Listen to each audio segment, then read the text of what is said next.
Tell me some of the stories about Rodney being the protector. When we had the paper route, it was me, Howard, and Rodney. It was probably about 4 or 5 of them. They were going to jump on Rodney. And Rodney said, y'all right at the little building where we had to go pick our papers up. He said, y'all get up under there. We got up under there. He got a shovel. He beat 5 dudes off of us with a shovel. From that day on, we didn't have no more trouble out of them.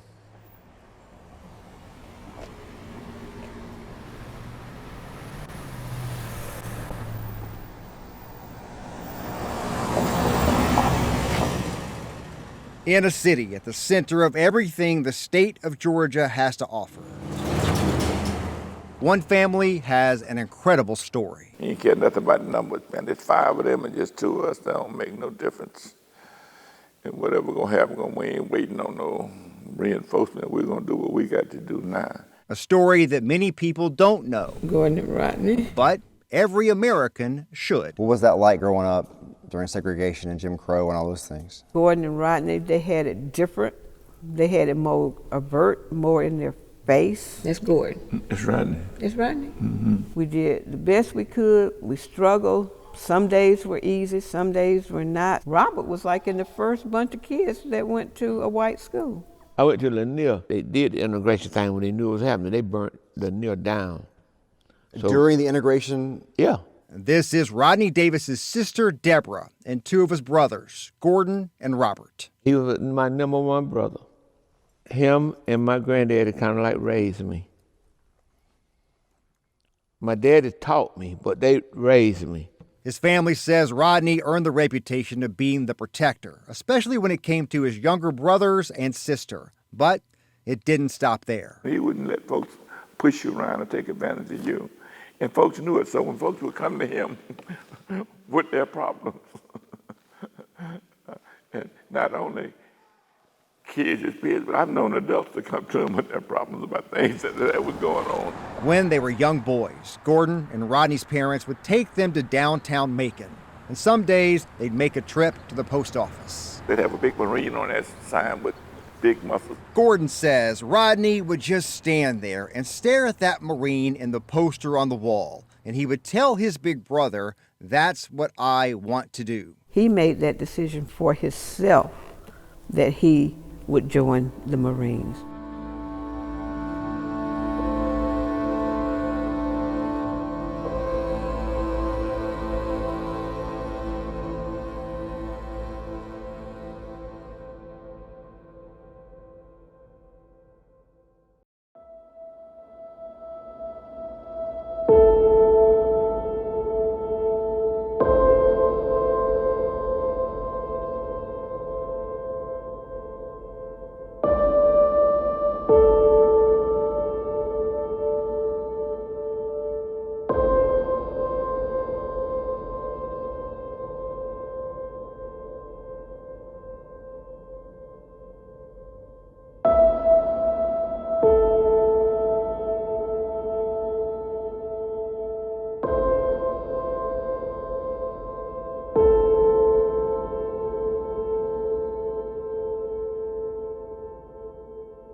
In March of 1969, the White House sent an airplane to bring the Davis family to Washington, D.C.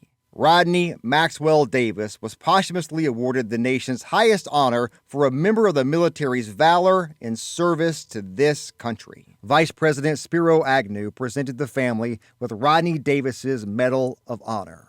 There at the White House, his parents, his brothers, Gordon, Howard, and Robert, and his sister Deborah, along with his widow Judy and daughters Nicky and Samantha. There's that picture of you guys at the White House. Mm-hmm. When you're, that's my screensaver. How old are you in that picture? I don't think probably I don't know, 2 or 3. 2, yeah. 3, yeah.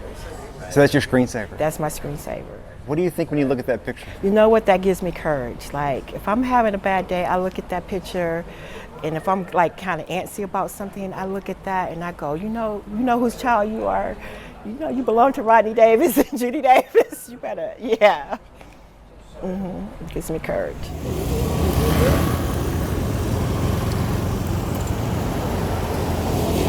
What do we have today? What is this? Yes. Good. It's good? Good. Oh, goat. Thời đại cao hay là ngon, đúng đại đành.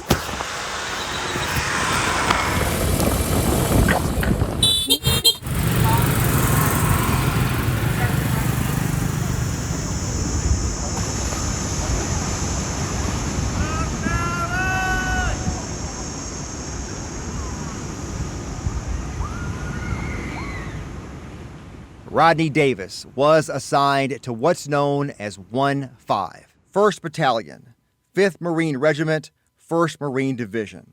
In mid-August 67, he reported for duty to Bravo Company's 2nd Platoon. He sacrificed more than what any man was asked to do. There are many details of that sacrifice that you might find hard to believe, such as the fact that at the time Sergeant Davis volunteered to go to Vietnam. He'd been working at the embassy in London, so he didn't know any of those Bravo Company Marines when he arrived in August of 67. And the date when he was killed in action, September 6th of 67. So he'd only been there with those Marines for 3 weeks. A truly remarkable and unique act of heroism. But if you spend time with members of the Davis family, you begin to understand where at least part of that comes from. We've always been taught to be strong, to serve others, to be a person of character, person of honor, person of integrity. The family members on this trip include Edgar, a nephew. It's just humbling to know that I'm part of that legacy. Regina, a niece of Sergeant Davis, plus one of his daughters. For the past month or 2 months, it's been a lot of reflection for me, a lot of tears, like a lot of emotions I did not think I would have. And this is Davis Hollis. Sergeant Rodney is my great uncle. He's my grandfather's brother. Davis is the son of Regina and John Hollis. All those people wouldn't have survived that day. They wouldn't have, their kids, their progeny wouldn't exist today if Rodney Davis didn't act like a hero at that critical moment. A few years ago, John wrote a book about Rodney Davis. The book goes into great detail about the Davis siblings growing up in Jim Crow-era Georgia. I remember talking with Sergeant Davis's mother, the late Ruth Amanda Davis, before she passed away, and telling her I wanted to write a book on her son, and what I wanted to do to bring his story to light and to honor him. But it wasn't until I dove into the research that I found out the different aspects of it, that all 5 of those gentlemen in that trench with him, all 5 of those Marines, his Marine brothers, that all 5 of them were white. Now, I want to make sure you heard what John just said right there. He uncovered a fact that until just a few years ago, the Davis family did not know. All 5 of those Marines, his Marine brothers, that all 5 of them were white. Now think about that. Rodney Davis joined the Marine Corps in 1961. Growing up, he was never allowed to sit in a classroom with a white student. And just a few years after that, at the age of 25, he sacrificed his life to spare the lives of 5 white Marines. Macon was still in the Jim Crow South. So those same Marines that he fought and died with in 1967, he would have been allowed to eat in the same restaurants with them. But Rodney Davis loved his country, and he loved his fellow Marines that much to willingly give up his own life to save theirs. It takes a special man to fight for a country that's denied him full rights as a citizen. So each of these blue symbols represents a Marine platoon from Bravo Company. A small group traveled to Vietnam, and I put them in order that it's reported that they entered into the area. To take the Davis family to the location Rodney Davis fell onto that grenade. I need a 3-to-1 advantage according to U.S. doctrine to give my forces the best chance of success. A couple of veterans here have done this type of work in the past. Some veterans come back here and really want and need to sit in the same foxhole they sat in during a battle. And it doesn't always go that way. But fortunately for this family, we were able to pinpoint the exact location. Retired Marine Corps Major Chuck Casey and retired Army Colonel Martin Jeremy Bowling. It's a real responsibility to do justice for someone like Sergeant Davis. In our nation's history, just over 3,500 Medals of Honor have been awarded. Some of those stories are well known. There have been movies made about several of those heroes, such as Desmond Doss or Alvin C. York, but there's been no Rodney Davis movie. His story is not as well known. Colonel Bowling is a native of Chattanooga, about a 3-hour drive from Sergeant Davis's hometown. Why did I not know this story? This story was there when I was growing up in the 70s and 80s and 90s. So if I am an example of a young man from that region, that's all the proof that you need. The story needs to be told. A lot has changed in the U.S. and in Vietnam since 1967. That fact helped this team locate the exact spot this historic combat action happened in the floor of this bomb crater. We're talking something about 40 feet across, probably 10 feet deep. In the Khe Sanh Valley, that's the place where Marines fought in what's known as Operation Swift. This is one of the worst battles of the entire Vietnam War. There's another veteran that we know who fought in both Operation Swift and Way City. And his comment was, I would rather have gone through 10 Way Cities than one Operation Swift. So to put that in context, those two events happened less than 5 months apart during some of the most intense fighting in the war. The Battle of Way started at the very beginning of the Tet Offensive and is among the most infamous urban warfare battles in Marine Corps history, one of the longest and costliest battles in the war in Vietnam. They fought for 26 days. 142 Marines were killed there. Operation Swift is not as well known as the Battle of Way City. This engagement was fought over 11 days. On September 6th, the day that Sergeant Davis was killed in action, 35 members of the 1-5 Marines were killed. 92 more were wounded that day. They will maneuver into position to begin to return fire there. This is Sergeant Davis and his platoon, Lieutenant Brackeen. Lieutenant John Brackeen was Sergeant Davis's platoon commander. And this is when you see Sergeant Davis step up. John Brackeen's grandson, Steve, is here. How old were you when you first heard parts of the story? I probably first started hearing about it when I was 6 years old. It was always as like the battle where he was behind the tombstones in which he was wounded. To put a finer point on just how intense the fighting was, according to John Hollis's book on Rodney Davis, 2nd Platoon was 48 Marines strong on the morning of September 4th. When they returned to their combat outpost on the 8th, only 11 of those Marines were healthy enough to stay in the fight. 8 of those 11 still had injuries significant enough to be awarded the Purple Heart. He was wounded in the hand. He was also that day shot in his notebook. A machine gun burst came so close to him that it ripped his clothes off, and he was essentially naked on the battlefield. This is the map Lieutenant Brackeen used during Operation Swift. There are still bloodstains from September 6th, 1967 on this map. Here and here. That firefight that day was something that traumatized your grandfathers. Tell me a little bit about that. I think it did. I think September 6th was whenever we would have a conversation about Vietnam or about war, that was the one that he would specifically refer to. And if I'm placing myself in his shoes, I think you come back with a bit of survivor's guilt. 5 men in a trench, one heroically sacrifices himself on a grenade. Why do I get to survive? Why do I get to continue to grow my family? Well, the growth of a family and the memories created stopped for another family. And I think that lived on with him. And it's something that I think about to this day, right? Like, what could have been the possible outcomes for the Davis family if someone else had done that? The Marines are ordered to fix bayonets because now hand grenades. The reports are that when the hand grenade would come into the crater, and everybody would climb out of the trench as fast as they could, just to give themselves a split second to survive. At this time, 2 hand grenades come into the trench at once. By luck, the grenade on the lip of the trench exploded first, so they all started climbing out of the trench. And my grandfather says what he remembered was trying to climb out of the trench and doing this because he knew it was going to explode at any moment. And they hear a thud. And all the reports are that they knew immediately that something sounded different. It didn't sound like the hand grenades that had gone off previously. They knew something was different. And when they rolled back into the trench, Sergeant Davis had fallen on the grenade and saved the rest of his platoon mates around him. So we're about 30 minutes out from the site. We are on the way to the event that we all came here for.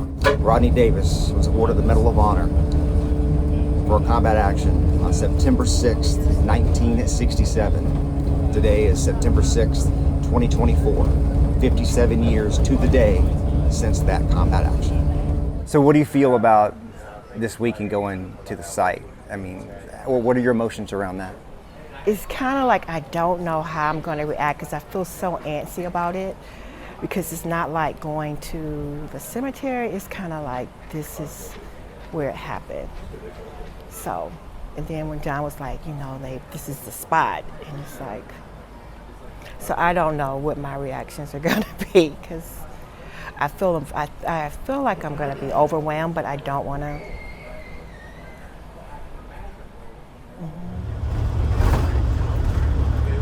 On the bus ride into the site, it was kind of very heavy for me, to be honest, and I really didn't know if I was going to be able to get off of that bus because as we were riding in, I kept like looking at all of the bush and like saying, God, it's hot out here, and I was just imagining what my dad was going through at that time, and I was like, I don't know if I could do this. And as we got closer and closer, I just started feeling a little safer, because I felt like, I've come this journey and I've got to finish this out for my family, for my dad, for my grandparents that are not here any longer, for my mom.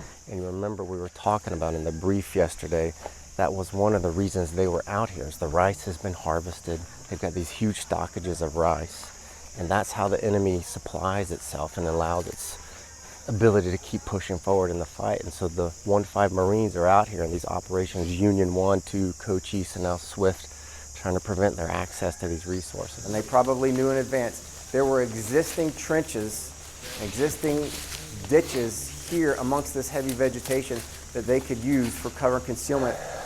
Do you want to go down in, or you want to stand up? Nope. You mean down there? Yeah. Nikki, what do you want to do? I don't know if I can make it. I'm so honest. Well, if you want to get down there, we're going to get you down there. That's the point. We got a whole team of folks that are going to get you down there.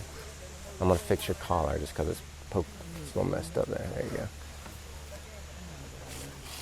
We can get you down over there. It's not too steep.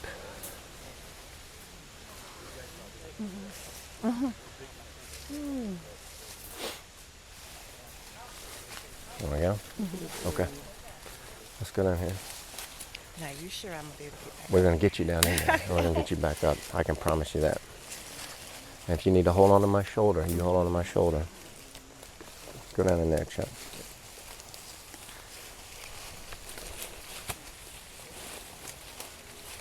Why don't you just take my arm like we're walking down the aisle? There you go.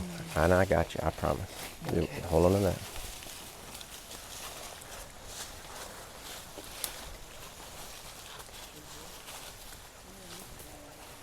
Over here. We got you. We're going to walk over this way, okay? Yep. I'm just going to walk right through there because there's some thorns and stuff right there. If you're a member of the Davis family, this is the piece of ground that has defined your family for generations. And you're standing here today. Steve, it's a pretty big deal, man. I mean, here you are. Never thought of following me. You did.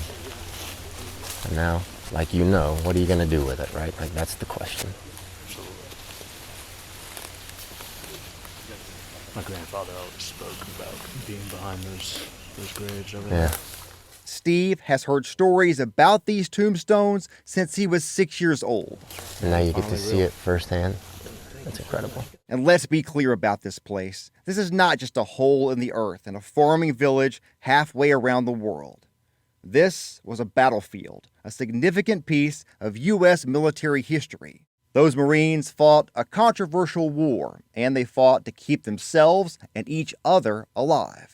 Some people go their entire lives trying to discover what they want to do. Steve's family tells him he was 3 when he first said he was going to be a Marine, and today he's a major with a decade of service to this country. My grandfather and the legacy of men like Sergeant Davis are the reason I do what I do, and I'm going to continue to do it. In the end of John Hollis's book that he wrote about Sergeant Rodney Davis, and I know most of us have read it, he quotes President John F. Kennedy, who said, "A nation reveals itself by the men it produces, but also by the men it honors."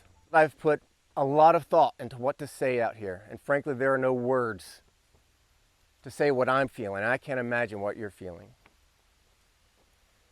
But I had the good fortune a couple months ago to listen to a former Navy SEAL, Sean Ryan, say something that I felt was completely appropriate. And so I'm just going to share his sentiment with you today. Before the Revolutionary War, all the way through until today, standing here today, approximately 1.1 million service members have made the ultimate sacrifice for what we call America today. And if you take that 1.1 million and you turn it into a percentage of the US population over that same time period, that number works out to be 0.002% of the total population in the history of our country. That should be the most cherished. That should be the most honored class of people to ever have existed in American history. Think about that. 1.1 million, 0.002%. That's what President Kennedy was talking about, who we honor. And that's who we're here honoring today. I think a lot of us might ask things like, how do we honor them? What can we do to honor them? And so I'll tell you this. When you go home at the end of this week and you look at yourself in the mirror, maybe you're getting ready for bed, whatever you're doing in the end of the evening, you ask yourself one question. Was I an American worth dying for today? That's how you honor them. This story has taken us from Linwood Cemetery in Macon, Georgia, all the way across the world back to where it all started here. When I first heard the story and I fully absorbed what it was when I was a bit older, I learned about the selflessness and the virtue of self-sacrifice that my uncle showed here. In my eyes, to not learn from the story is to fail what he wanted us to learn. For the rest of my life, I will preach this practice and practice the ideals that my uncle sacrificed himself for. Nikki, we're just going to take a few more minutes here. You take your time quietly, and when you guys are ready to go, that's when we'll go.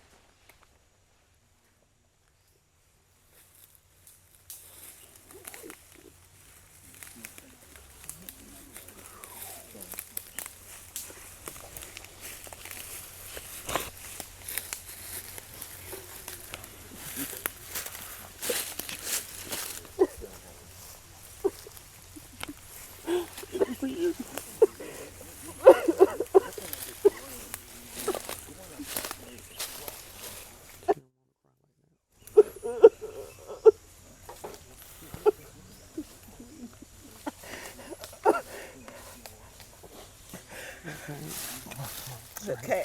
No. I love you. This is for you. It's all for you. It's all for you. Everything I've done has always been for you and for Sammy. Okay? Always know that. It's not words. It's not to thank. It's not words. It's not words. Thank you. I mean so much. You're going to bury that corn, yeah. I think Granny would want us to pray. You gonna pray? You got to pray us out. Pray us out, Evan. Mind if I join you? Yep. Pray us out. We ask that you just cover our family as you continue to cover us as you have always done. That you lead us, you guide us, and you bless us. God only knows that stuff. I really did not know how special these people would be in my life forever on this journey. And they will always have a special place in my heart, right? Because literally they made it so safe for me. I really have to pinch myself because I really, in a million years, would have never thought that we would end up here. I never thought this was going to be a chapter in our story. And I think about like the people that, like my grandparents, that how much this would have meant for them to be able to go on this journey, and my uncles for them to go on this journey. But you know what? It came, the journey happened. And my family, for my family to be here with me, it just means the world to me. Rodney Maxwell Davis is the only person from Macon, Georgia to ever be awarded the Medal of Honor. And there are several places in this town that honors Davis's actions in the war in Vietnam, such as the Tubman African American Museum and Linwood Cemetery, where Marine Corps veterans raised thousands of dollars to build this monument where Rodney Davis was laid to rest. When Edgar and Regina got back and we were sitting down and we were talking about the trip, I kind of realized then that for me, that was closure. That was closure. When Edgar said that he had buried the coin there, I was more than happy that we were able to at least connect with him and to let him know that we were carrying this on, carrying this forward. Rodney Davis was a young man with a lot to live for, a wife and 2 small children at the time. But he'd been trained, been raised as back in Macon to always look after his own. And that's the beauty of the story. Looking after his siblings in Macon was what he did while growing up in Jim Crow South. And he lived and died in the same noble way. He died for his new brothers in the U.S. Marine Corps. And it's a story that America could use hearing right now. This is for you. It's difficult to imagine just how truly terrifying it would have been to stand in this exact spot 57 years ago during Operation Swift. But at this moment, in this spot, in this one frame of video, this is what having a lifetime of questions answered looks like. Still, as powerful as this moment is, this doesn't answer all the questions. On the day Rodney Maxwell Davis died, 34 other 1-5 Marines were killed in this tree line, in these rice paddies, in this valley. How many of those families could benefit from their own moment of healing, just like this one? It's clear to us that there's a need for this. None of us ever set out to do these things, but we understand it's bigger than us. We fully acknowledge that there are a lot of other families and Vietnam veterans that need this. And if we can give it to them, we're going to give it to them. We owe it to them. Take your time.